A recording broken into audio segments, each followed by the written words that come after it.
गोव्यात सर्वांना आवडणारे फ्राय शिणाणी याची रेसिपी आता पाहूया।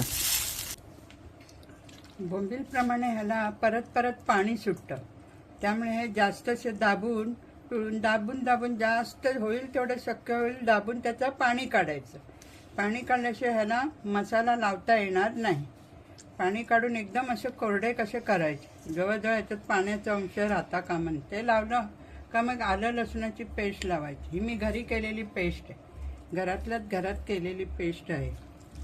ही आलं लसणाची पेस्ट लावली का ह्याला असं जरा मुरडायचं त्याच्यावरती आलं लसूणची पेस्ट। ही जरा असं कालवून ठेवलं ना आलं लसूण का जरा त्याचा हिंबूसपणा कमी होतो। हिंबूसपणा कमी करण्यासाठी ह्याला आलं लसणाची पेस्ट लावणं गरजेचं आहे। थोडं असं लावलं की झालं। ह्याला मात्र मीठ घालायचं नाही, हे जरा खारटच असतात हे पाण्याचे, ह्याला नॅचरली खारटपणा असतो, त्यामुळे ह्याला मीठ घालायचं नाही।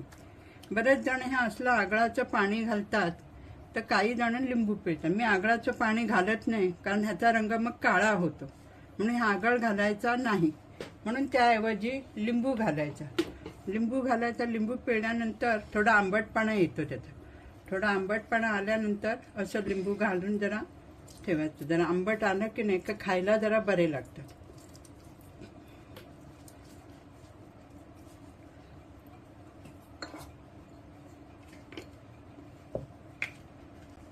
हळद पावडर अर्धा चमचा घातली तरी बस होईल। मी घरी केलेली हळद पावडर, अख्खी हळकुंड आणून ही हळद पावडर केलेली आहे। हळद पावडर घातल्यानंतर त्याला लाल तिखट लावायचं। लाल तिखट जरा जास्तच लावलेलं बरं, माशाच्या प्रकाराला जरा लाल तिखट जरा जास्त लावावं लागतं। जरा जरा तिखट थोड्यांना आवडतं तसं, प्रत्येकाने आपल्या आवडीनुसार तिखट लावू शकतो। हे असं जरा कालवायचं। असं कालवल्यानंतर ठेवलं, याला जास्त वेळ ठेवायचं नाही, हे असं कालवायचं। पण मला वाटतं याला मिरची पावडर जरा कमी आहे ना, आणि थोडी मी घालते त्याला मिरची पावडर।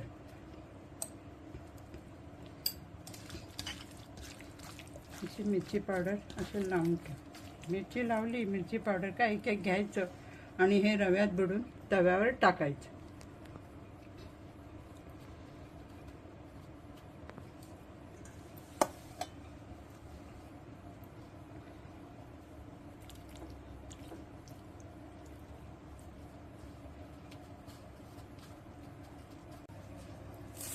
तेल गरम केलं का घालायचं।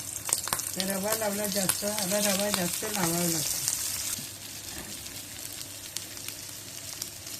त्याचा रंग बदलला, असा रवा सुकला की नाही का ह्याचं सुकलंय, ह्याचं सुकला नाही, ह्याचं सुकलं आहे ना ते परतवायचं। अलगद हाताने रवा पडणार नाही, असं अलगद परतवायचं।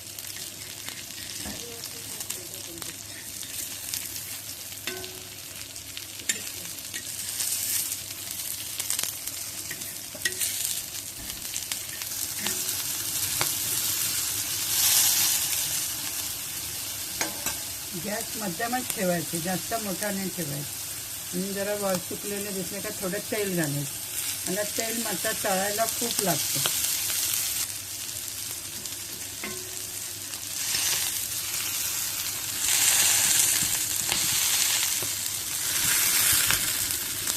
जरासं पाणी असतं, तर दाबलं की नाही का त्याचं पाणी बाहेर येतं, मग कुरकुरीतपणा चांगला राहतो।